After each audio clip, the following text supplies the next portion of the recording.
BJP ప్రభుత్వం నానా తంటాలు పడి 3 ఏళ్ల పాటు వాళ్ళేమంటారో వీళ్ళేమంటారో అని ఆలోచిస్తూ జాగ్రత్తగా 3 సంవత్సరాల తర్వాత పెట్టిన పాఠాన్ని ఒక్క నెల రోజుల్లో లేపేసింది. ఆర్టికల్ 370 తీయదా, సిఏఏ ఎన్ఆర్సీని రద్దు చేయదా, లేకపోతే రామ్ మందిరం మీద ఇచ్చినటువంటి సుప్రీంకోర్టు తీర్పును కూడా అవసరమైతే if BJP wins Hindu will survive, if BJP lose Hindu will suffer. మీరు కాంగ్రెస్ మేనిఫెస్టోని పక్కన పెట్టుకోండి, 1993లో ముస్లిం లీగ్ పార్టీ యొక్క మేనిఫెస్టోని పక్కన పెట్టుకోండి. ముస్లింలకు కాంట్రాక్ట్లలో కూడా రిజర్వేషన్ ఇస్తామనేటటువంటి ఒక హామీ ఇచ్చింది కాంగ్రెస్ మేనిఫెస్టో. నిజంగా ఈ బీసీ రిజర్వేషన్లు తీసి ముస్లింలకు ఎందుకు ఇచ్చారు అని కుల సంఘాలు ఎప్పుడన్నా ప్రభుత్వాలను అడిగినాయా? ఇక్కడ నాయకుడిని కానీ మోడీ ఎలాగో గెలుస్తాడే అనేటటువంటి నిర్లక్ష్యంతో కానీ ఓటు వేయకపోతే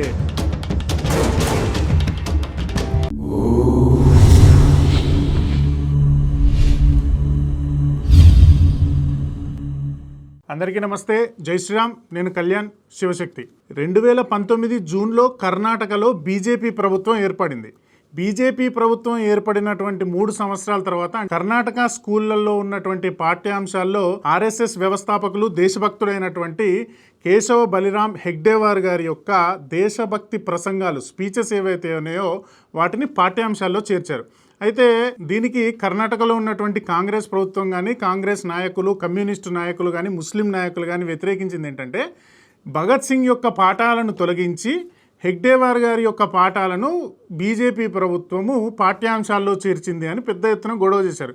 దానికి కర్ణాటక టెక్స్ట్ బుక్ అసోసియేషన్ వాళ్ళు ఇచ్చినటువంటి రిప్లై ఏంటంటే, మేము భగత్ సింగ్ పాఠాలను తొలగించలేదు, హెగ్డేవార్ గారు దేశభక్తి గురించి, భారతదేశం గురించి మాట్లాడినటువంటి ప్రసంగాలను మాత్రమే మేము పాఠ్యాంశాల్లో పెట్టాము అని చెప్పారు.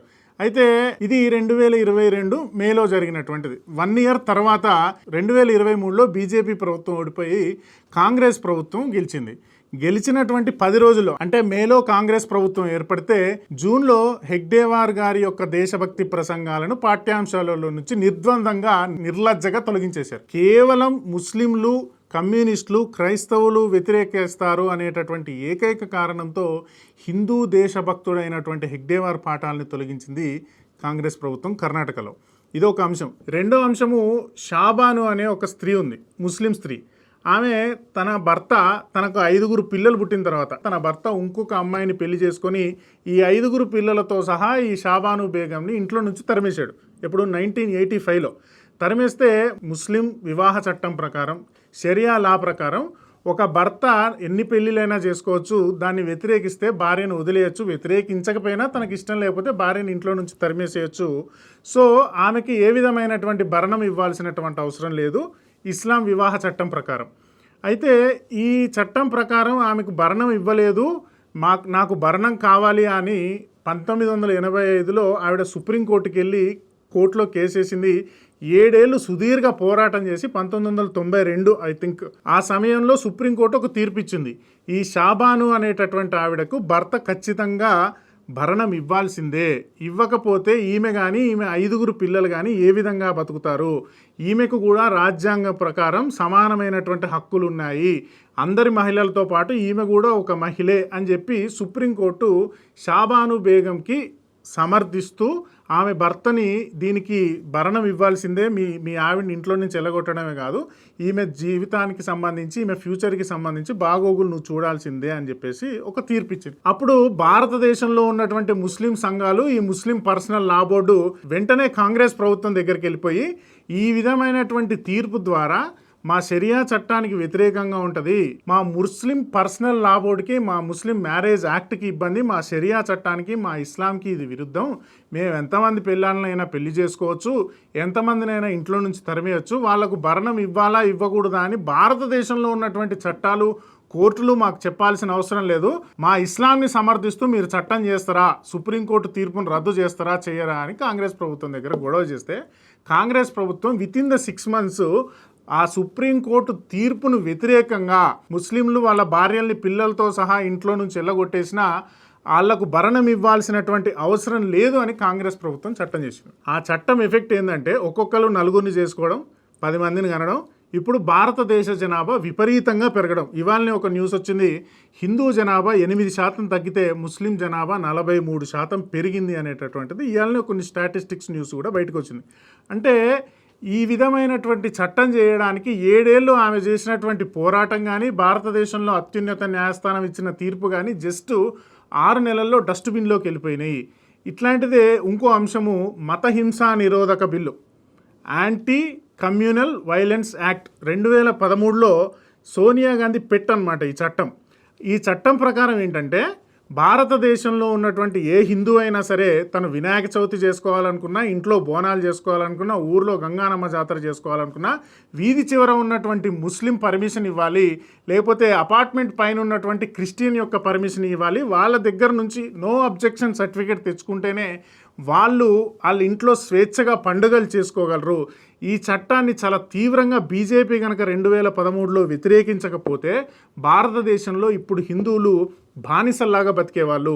ఇంతేకాకుండా కాంగ్రెస్ సలహాదారుడు శామ్ పిట్రోడా ఇచ్చినటువంటి స్టేట్మెంట్ ఏంటంటే ఇన్హెరిటెన్స్ ట్యాక్స్ యాక్ట్ అనమాట. భారతదేశంలో ఒక వ్యక్తి ఆస్తి ఎవరికి వెళ్తుంది? సాధారణంగా తన వారసులకు వెళ్తుంది. కానీ శామ్ పిట్రోడా ఇచ్చినటువంటి స్టేట్మెంట్ ఏంటంటే ఒక వ్యక్తి తన మృత్యు అనంతరము తన ఆస్తిలో 55% గవర్నమెంట్కి వెళ్తుంది, మిగిలిన 45% మాత్రమే వారసులకు వెళ్తుంది. అంటే ఈ చట్టం కూడా కాంగ్రెస్ ఐడియాలజీలో భాగమే. అంటే కాంగ్రెస్ గవర్నమెంట్ ఒకవేళ వస్తే మీరు 10 ఎకరాలు సంపాదిస్తే అందులో 5.5 ఎకరాలు ప్రభుత్వం తీసేసుకుంటుంది, 4.5 ఎకరాలు మాత్రమే మీ వారసులకు వెళ్తుంది అనేటటువంటి చట్టాన్ని చేయడం కూడా కాంగ్రెస్ అంశంలో భాగమే అని శామ్ పిట్రోడా చెప్పినటువంటి మాటల్లో అర్థమైంది. ఇక్కడ మనం జాగ్రత్తగా అర్థం చేసుకోవాల్సింది ఏంటంటే what is Congress ideology. BJP ప్రభుత్వం నానా తంటాలు పడి 3 ఏళ్ల పాటు వాళ్ళేమంటారో వీళ్ళేమంటారో అని ఆలోచిస్తూ జాగ్రత్తగా 3 సంవత్సరాల తర్వాత పెట్టిన పాఠాన్ని ఒక్క నెల రోజుల్లో లేపేసింది. 7 ఏళ్ల పాటు షాబాను తన జీవన్ మరణ పోరాటాన్ని కోర్టులో పోరాడి గెలిస్తే 6 నెలల్లో ఆ చట్టాన్ని లేపేసింది. ఇప్పుడు మతహింసా నిరోధక బిల్లు పేరుతో భారతదేశంలో హిందువులందరినీ చిత్రహింసలు పెట్టడానికి రెడీగా అవుతుంది. మళ్ళీ అధికారం కనుక చేతిలోకి వస్తే మీ ఆస్తిలో 55% ప్రభుత్వ పరం చేయడానికి కూడా రెడీగా అయిపోయింది. ఇలా మనం చెప్పుకుంటూ పోతే కొన్ని వందలు చెప్పుకోవచ్చు. జస్ట్ నేను చెప్పినటువంటి కేవలం శాంపిల్సే. మళ్ళీ గనక కాంగ్రెస్ ప్రభుత్వం వస్తే ఆర్టికల్ 370 తీయదా, సిఏఏ ఎన్ఆర్సీని రద్దు చేయదా, లేకపోతే రామ్ మందిరం మీద ఇచ్చినటువంటి సుప్రీంకోర్టు తీర్పును కూడా అవసరమైతే తుంగలో తొక్కి అక్కడ మసీదు కట్టుకోవచ్చు అనేటటువంటి చట్టాన్ని చేయదు అనేటటువంటి గ్యారంటీ ఏముంది?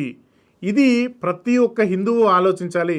ఎవ్రీథింగ్ ఈజ్ ఐడియాలజీ మీదనే ప్రతి ఒక్కటి నడుస్తుంది.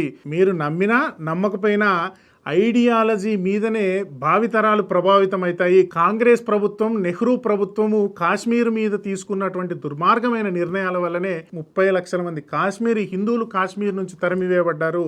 అదే కాంగ్రెస్ గవర్నమెంట్ సుప్రీంకోర్టు తీర్పుకు వ్యతిరేకంగా చేసినటువంటి చట్టం వల్లనే కొన్ని కోట్ల మంది ముస్లిం మహిళలు బానిసలుగా బతికారు. ఇప్పుడు 3 తలాక్ చట్టం రద్దు చేయడం వల్ల వాళ్ళకి ఎంతో స్వేచ్ఛ వచ్చింది. అంతేకాకుండా కాంగ్రెస్ ప్రభుత్వం చేసినటువంటి 498 చట్టం వల్ల ఎన్నో వందల హిందూ కుటుంబాలు, వేల హిందూ కుటుంబాలు విచ్ఛిన్నమైనవి.